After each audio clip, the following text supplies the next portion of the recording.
Greetings and welcome back to Brief Departure, the only podcast that you need to bridge the gap between the candidates and the voters. As always, we are here back at it again for the 7th episode to give you guys the in-depth look on the candidates, their personal life, their experience, and most importantly, their vision and how it can help change KYUM for the future. No slogan, no poster, just straight up pure conversation with the candidate himself. So, without wasting any more time, I am Manjik, joined by my co-host Muiz. Welcome to Brief Departure. Do you know the name, but do you know the guy? This is everything that you need to know to get up to speed on Amir Nafiz. Welcome to the show.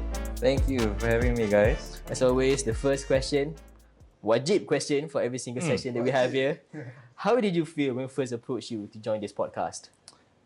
Now, you see, I was very surprised. I didn't expect this kind of effort being put into campaigning for the student council, but I'm actually very excited. I like to share my thoughts and opinions with people. Yeah. I love having conversations, and I would love for the people to know me. When I first came into KY, we had the thing during the PSG event, right, where we had to sit in those like big circles, right? And then the seniors asked the question about, I forgot what the question was, but they said like, what is one thing that you want to achieve in KY? And I remember telling them, I said, I want to make friends with everyone in KY. And I know it's a very hard, but I feel like this is a great way for to get people to know me, kan? Yeah, exactly. Yeah. Exactly. So, as always, for starters, would you like to tell the audience a little bit about yourself and what your previous experiences are? Okay. Assalamualaikum warahmatullahi Masya wabarakatuh. Allah. Waalaikumsalam Selamat warahmatullahi. sejahtera. Good evening, I guess. Dajahau Vanakkam. My name is Amir Nafiz bin Rozaini, turning 19 years old in about 1 month from now. During high school, I went to SMK Aminuddin Baki, and I guess some of my experiences, right, in terms of leadership roles or extracurriculars. During my tenure in high school, I had the privilege to be appointed as vice head prefect. And during my time as vice head prefect, I took on more of the disciplinary type lah. The strict punya abang lah. Tak abang lah, they call me. So the juniors, kadang-kadang bila lalu kan, the juniors be like, Abang Amir? I was like, oh, yeah. Dia tunduk lah, tunduk. Not tunduk lah, just salam lah. Okay. And then I guess during my time as vice head prefect, this was when I learned how to liaise with school management, kan? The pengetua, penolong kanan semua, guru-guru disiplin, learning to liaise with them and learning the hard truth that they're not perfect. Oh, no. Management of schools is a headache. I tell you, when it comes to doing the work for events, trying to do your duty as a prefect, and then suddenly the problems don't come from the prefect, the problems don't come from the students, the problem comes from the management. That's the thing that people don't talk about enough. Exactly. Yeah. So, coming into this campaigning as student council president, I expect similar levels. I always think that schools that are put at this like high punya status, kind of like these high achieving schools, I always feel like although they may be very good at achieving these like high results, it is the little things that they tend to really not do very well in. For example, time management. Tell me, when has KY ever been punctual? No, right? So yeah, it's those little things lah. Okay, then another experience would be, in the same year as me being vice head prefect, I was also house captain.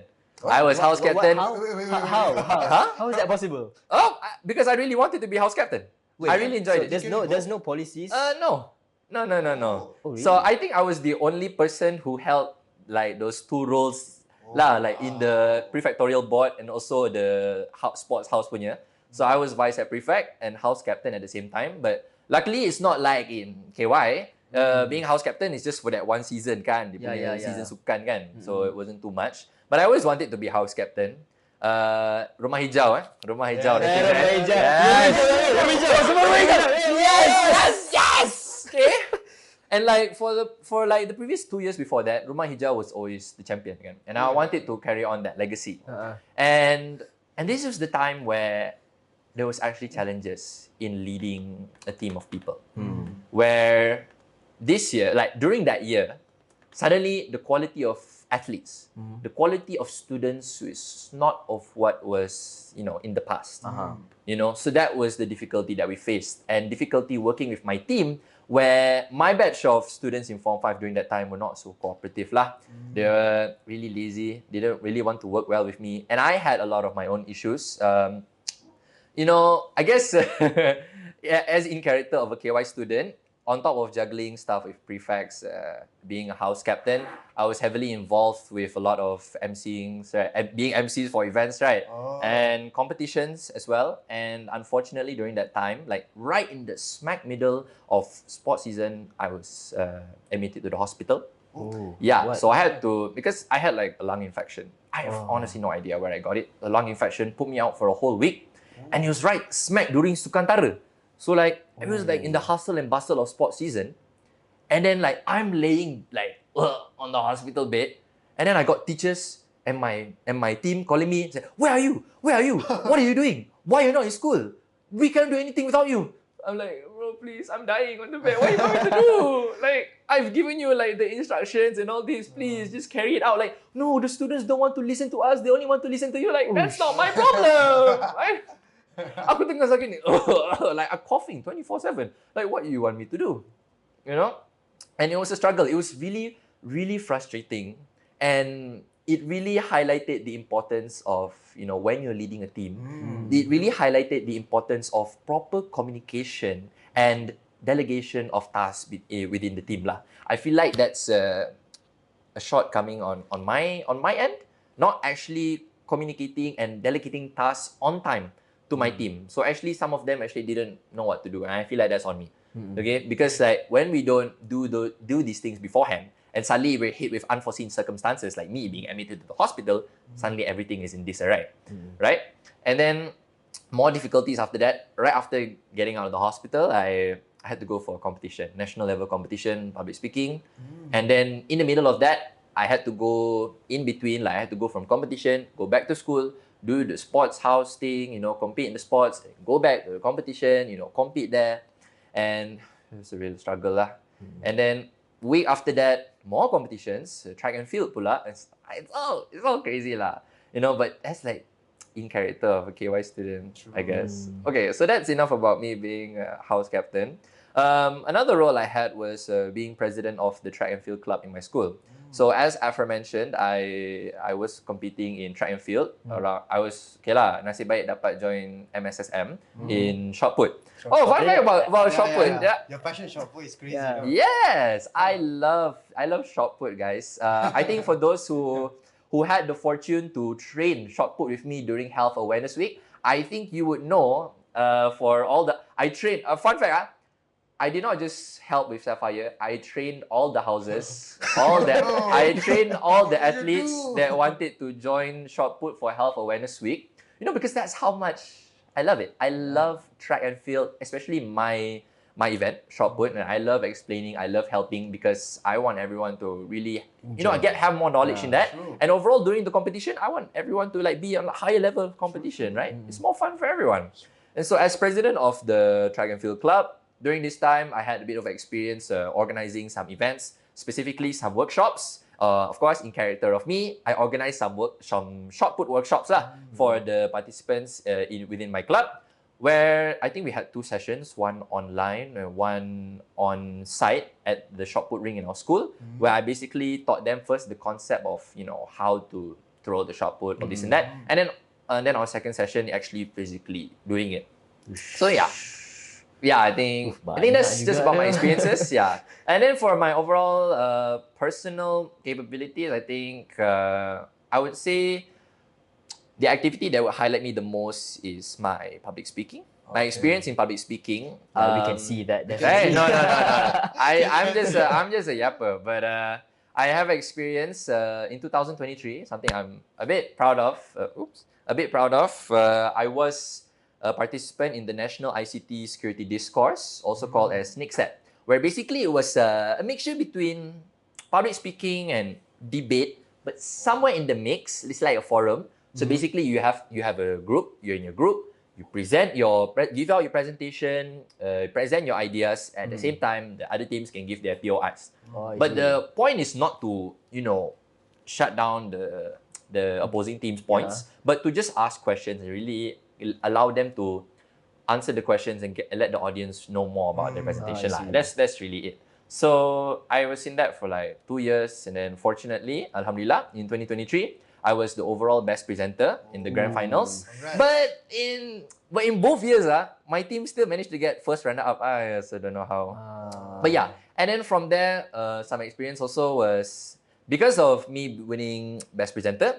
I also got to do something similar to this, but actually in a more formal way. I was invited onto Selamat Pagi Malaysia. Simple lah. Yeah, on RTM. Oh, kan. Search right now. Search right Selamat now. Pagi Malaysia. You search NICSED, NICT 2023. I think there's on Selamat Pagi Malaysia. Nick said. NICSED. Yeah, NICSED How do I- 2023. How do I spell that? NICT SED. Yeah, NICT. SED 2023. I think somewhere it'll pop up lah. There's like a 2023. Yeah. 2023. Nah, they'll no pop up way. news there. 2024. Mana tu? Oh, tak ada ke? Jap. Tulis 2023.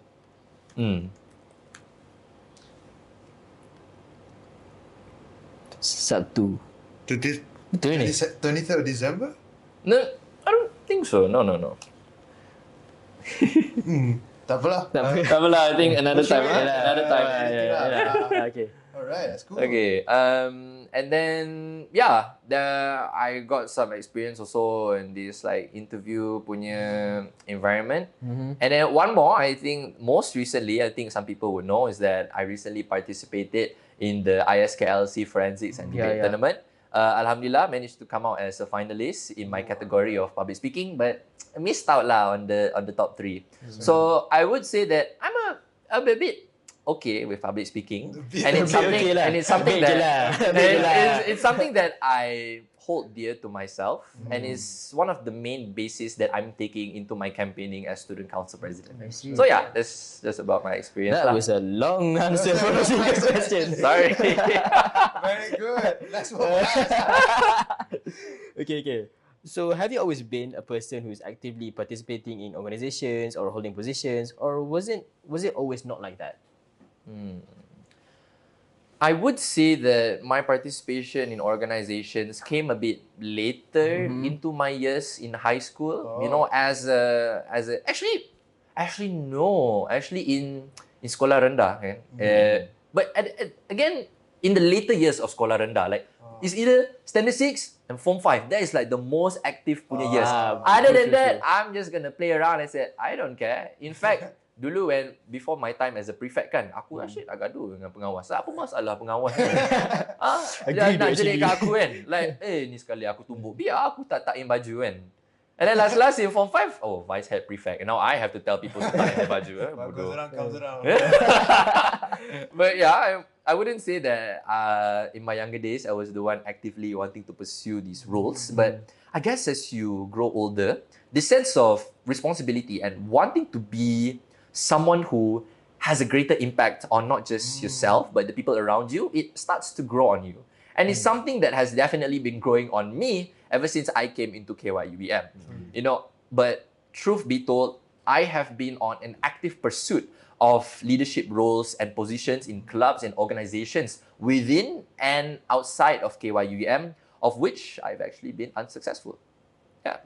I've been very unsuccessful in trying to land positions in base initiative, trying to land positions in the committee of KYUM Summit or other organizations and other programs. You know, I've actually been unsuccessful.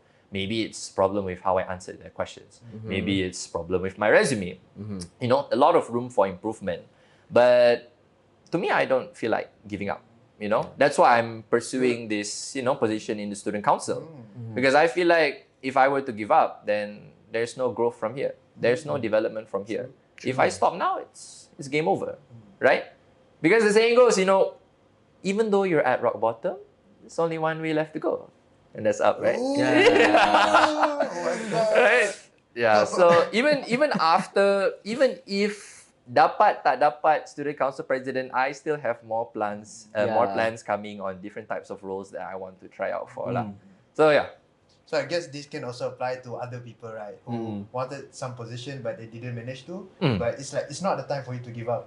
You must keep applying, and one day maybe you got the position, and that's lucky for you lah. Yeah, because you know every grey cloud has a silver lining. Rezeki itu, you know, it comes ada rezeki yang diberi kepada kita daripada Allah Subhanahu Wa Taala. Ada masa dan ada tempatnya that is the right fit for us. Masya Allah. Because you know, ultimately at the end of the day, Allah's plan is better than our plan for ourselves. Right? Just because we do not get this position, you never know. In the long run, there is a position that is better for us, waiting for us to apply. True. You know? True. Very So, true words spoken. Yes, King.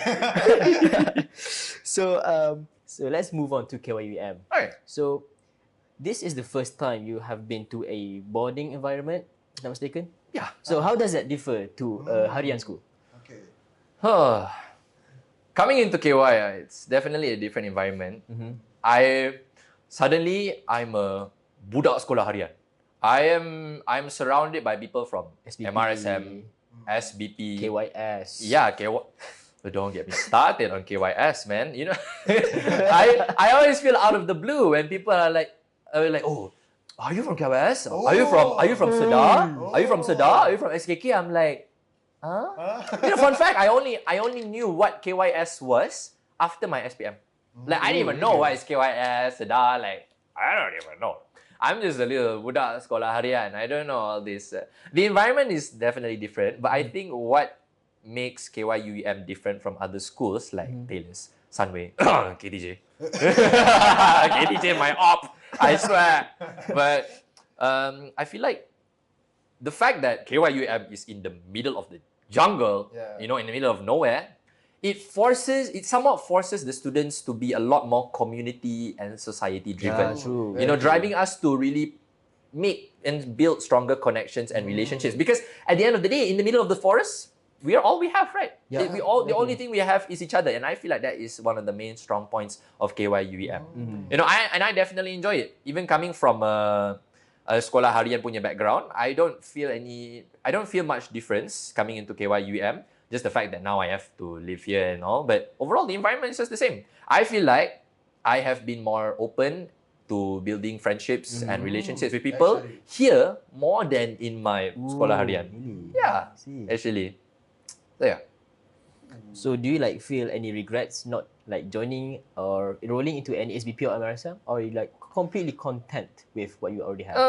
No. I have absolutely no regrets. You know, as I mentioned earlier, rezeki itu datang, right place, right time. You know, Allah's plan is better than our own.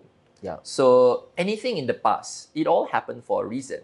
If it did not happen, it would not lead to us to where we are now. True. If I did not go to my sekolah harian, I would not have ended up in KYUEM. You know, if I went to a MRSM or SBP, who knows where I would have ended up? But probably not here. And I'm completely content with how I am here. I do not wish for myself to be anywhere else. I do not wish for anything else to have had happened. You know, I'm perfectly content. I feel like I trust in Allah's plan. My life is going the way it should be. Alhamdulillah. MashaAllah. So, do you know like KYUM before you enter here? And how was the feeling when you get here? I didn't know what KYUM was.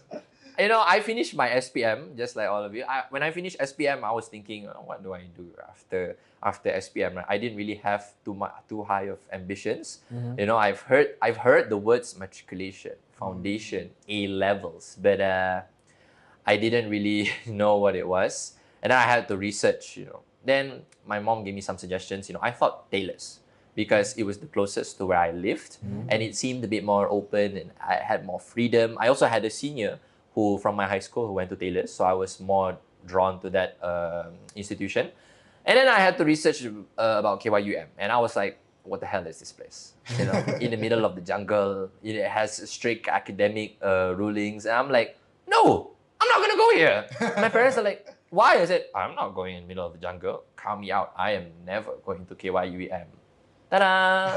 Here I am. So, but again, as I said earlier, I have absolutely no regrets. I am actually very grateful that I ended up here in KYUEM than somewhere in Taylor's or Sunway. I've come to realize and learn that Taylor's and Sunway are known as the freak university. Freaky, So I'm glad I didn't end up there. Yeah. So, yeah. We are also grateful that we're not there as well. Yeah.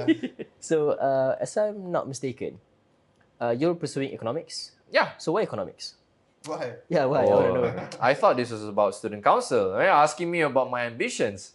Okay, now here's an interesting story. I mentioned earlier about my senior who from my high school went to Taylor's. She pursued economics and now she's studying economics at the University of Cambridge. So I went to a talk at Taylor's University where, she gave a talk. Over there also I learned about scholarships and such. And when I heard her give a talk, I heard her experience applying to Cambridge, how her interviews went, and ultimately getting accepted into Cambridge And learning that she, is studying economics, it sparked something in me, because I wanted to be like my parents. My parents are currently working in like corporate finance, accounting, and all that. Okay. I wanted to make money like them. But then they told me, no, don't go for accounting. So I'm like, okay, if I cannot go for accounting, then what do I do? And then, economics came up. And I'm like, you know what? Why not? It's within that same field. It's something new. And my parents told me that it is a field that won't really get affected by artificial intelligence in the coming years. So why not, right? And Petronas, when applying for scholarships like Bang, Petronas, they had economics as a chosen field. So I chose that. I don't really have... it's probably not something good to say to universities. So Harvard, Stanford, don't watch this. But I don't really have a developed passion towards economics, which is something that I wish to change in the coming months before we apply to university. Yeah. So I see. So I think we should change the subject from yourself to the student council itself. Oh. So how exactly was the process of applying to student council? The process of applying to the council? Yeah, were there any setbacks or anything? I don't think there were any setbacks. I think there were just shortcomings on my end. I think I procrastinated a bit. But honestly, it's because I was also very busy. I was busy with competitions, events, being an MC, of course, studying for trekking, and it was really tiring. True. Yeah. And then I only really started properly putting in efforts to apply during the Chinese New Year break. But then during the Chinese New Year break, I was traveling. And then, I had to give time for that. I was still exhausted trying to recover, from the tiring weeks from KY. So I just delayed until the last few days. And then only I had to rush to ask for endorsements from my seniors, from my teachers. Yes, to you also, Yoman. But I'm glad that everything turned out okay. My seniors also all were okay. All I did was just give out a few lists of my manifestos and I asked them for an endorsement. Nothing much. So yeah, the overall process of applying was okay. I see. So for the student council itself, can we just have a little bit of an overview of the manifesto do you have? Manifestos! Okay. Now here is a brief disclaimer, everyone. My manifestos, unlike other candidates, they're not as bombastic, creative, or innovative. But I do believe that in its very essence, the student council from each generation to another must at the very least be able to carry over and maintain the ongoing manifestos and missions from the previous generations of the student council. Because I believe that if every year you were to add more and more manifestos without resolving missions, ideas, and manifestos of the past, it will ultimately undermine the use of the student council itself. That's true. And then who will be affected in the end? The students of KYUEM. Right, so about the brief overview of my list of manifestos, nothing too special. The first coming in is managing the problems with the water dispensers around KY. Actually. Yeah. Right. Give us a water dispenser at as the a apartment. student living in the apartments, especially... So finally someone mentioned it. Yes, as a student living in the apartments, we have no water. Water at all. And when I find myself waking up in the middle of the night with my throat parched, desiring water, And I step out of my apartment thinking, okay, I'm just gonna go to the nearest water dispenser. Oh wait, there's no water dispenser. Oh, no. And now I have to walk all the way to the MPH to get water. Shoot, the MPH is out of water. And now we have to go all the way to the villas to get water. And I'm not going there at 1 a.m. in the middle of the night to get water. So it's a real struggle. Yeah. And it's a struggle faced by other parts of KY as well. In the chalets, the water dispensers are broken. There's not enough water. Water is dirty. And like, why are the water dispensers around KY different? Like, sini lain, sini Kowe, sini lain pula brand, Betul. sini model lain. I don't even know why. Some stylistic choice by the management. But at the very least, we need to install water dispensers where it's needed and fix those with problems. Another manifesto that I have would be to fix and really improve the facilities of the music room.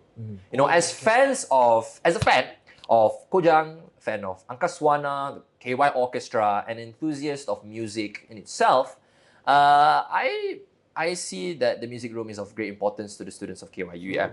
You know, seeing as we're in the middle of the jungle, music is one of the only outlets where the students can really let off some steam away from academics and extracurriculars. But the state of the music room itself, not so good. You know, the ceiling, recently, you know, I've been in there. You know, I've watched the bands perform and practice. The ceiling falling apart. The carpet, rugged, dusty, full of bugs. The windows, a few cracks here and there, Oh, no. dirty. And some of the equipment has to be imported from students. You know, some of the equipment is not even working.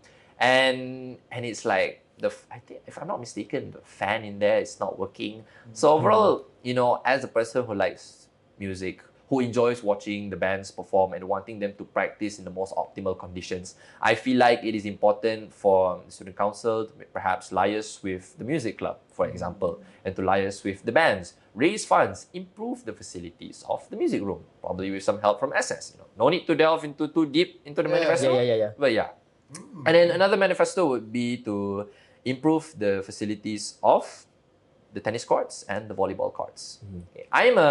Currently I'm a part of Kaivo. I'm part of the college volleyball team. And so we frequently play and practice at the volleyball courts. And one thing I noticed is that all the majority, the main sides of the fences, full of holes. There's holes everywhere and it pisses me off. Setiap kali kita serve bola, lepas tu bola from the volleyball court masuk into the tennis court, and then it rolls all the way to the end of that the happened tennis before. court, and then we have to chase it. Oh my god! And the state of the floor, kids are bound to get injured. You know, because in games like volleyball, we have to dive, we have to roll to get the ball, and then students end up getting injured on their arms, on their legs, on their knees, and it's not a good sight. You know, it decreases the overall enjoyment of the sport itself. And one more thing, the lights at the tennis courts and the volleyball courts, non-existent, nada. Well, not non-existent, just not working. So when it reaches Maghrib time, the ball is like invisible. You can't even see it. There's no point in playing, you know.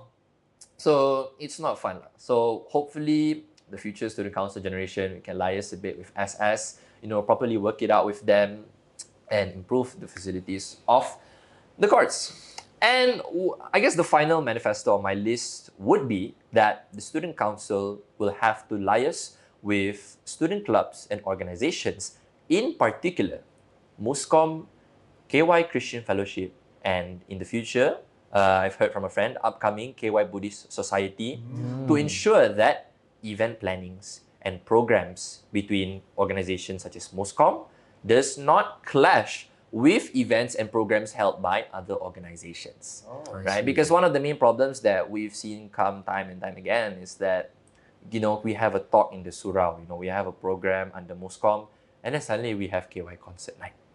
And now students have to choose between one or the other, and it's not fair to the students, right? You know, a recent example is that recently we had the Initiative Carnival, right? We had the Initiative Carnival. But then we also had prayers for Dr. Michael Allen, right? We had prayers. And even though that was a bit unexpected, but because there was not enough communication between the members of MUSCOM, members of the Initiative Club, you know, there was a lot of clashes. Like, you know, some of their performances had to be cancelled or postponed or changed in order to make way and give respect to the program held under MUSCOM, right? And the problem that arises with with conflicts of interest like this is that students will end up having a bit of tension in between each other, especially representatives of Muscom and other clubs, and just normal students in general. They will see like, oh, kenapa Muscom suka buat event time, kita nak buat event, masa kita nak enjoy, Muscom nak buat preach dekat surau, and it builds a lot of conflict. And we can see that KY confessions, semua orang nak complain pasal Muscom. It's not a good sign. It's not a good sight to see. We do not want to see people fighting and having conflicts and tensions, over little things like this, because apologies. But at the end of the day, as important as academics or sports, extracurriculars, as important as these aspects of our lives as students in KYUEM are, we cannot just put away religion and faith. It is equally important, if not of greater prioritization to us in order to foster our success, It's not just students in KY, but outside of KY in the future. So I feel like it is absolutely necessary that, the SC must help the organizations within KY to liaise with one another, to at least act as the bridge, as the messenger to relay information and ensure that, both parties have proper communication to prevent further conflicts and prevent further conflicts of interest, such as like that lah. Yeah, like that lah. So yeah. That is a lot of manifesto actually. That's way too much manifesto. My bad. Pukul berapa dah?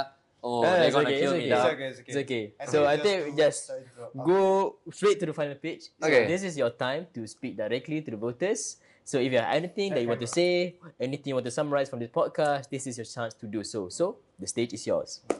And for you, we only leave it like around 3-2 minutes. Oh, okay. Then Jangan I'm not gonna waste my time so much to summarize what has already been discussed. Just a brief overview of my manifestos. Number one was to have more water dispensers, especially in the apartments, fix the ones that are broken, that have bad water quality. Next, to improve the facilities of the music room. Then to improve the facilities of the volleyball and tennis courts. And then to finally have the student council be the messenger, the bridge, and the gap to bridge the gap and liaise between student organizations such as Muscom and KYCF and other clubs such as PSG and Initiative Club to prevent conflicts of interest and clashes in event planning. And I guess a message to the voters: I'm not special. There's nothing special about me that I think, and I have a lot of weaknesses. But as a person who is half Malay, half Kadazan Dusun, I greatly believe that a president of the student council must be able to strongly communicate with people in KYUM regardless of age, gender, ethnicity, religion. Because ever since I was young, I loved to speak my voice. I loved to give my opinion. I loved to give my thoughts. But over the years, a lot of people have tried to silence me. But I never let that stop me, And because of that, I am here today in KYUM talking to all of you.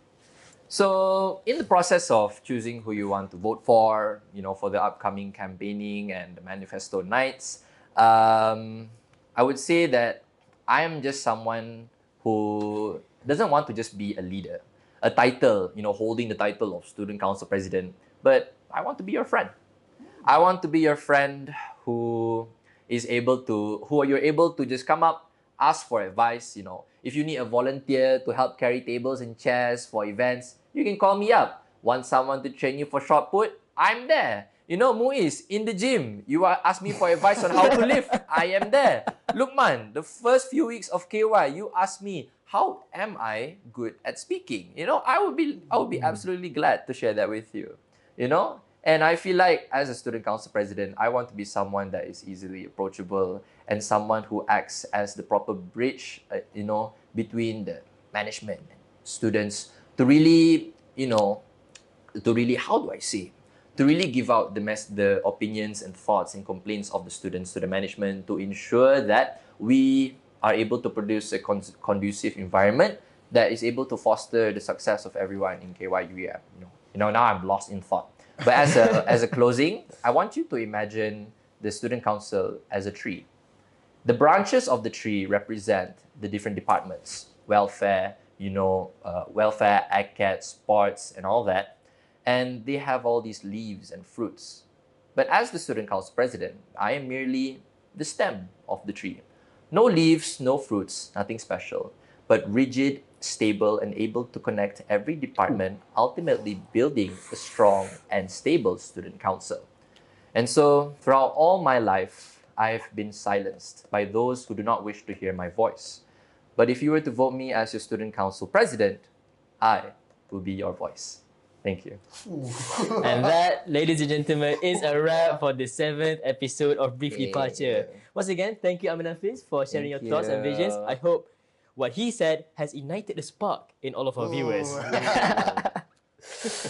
And to all our listeners, you must remember that your vote matters. Whoever it is, it matters. And don't forget to come up to the DH, to pull up to the DH on 20th of February, so you can cast your vote on your favorite candidate. Yeah, make sure to pull up. And make sure that you guys stay tuned for our next episode where we sit down with another candidate and hear their thoughts and visions on student leadership. But until next time, goodbye. Thank you guys. I am so sorry. I dragged this out. So sorry.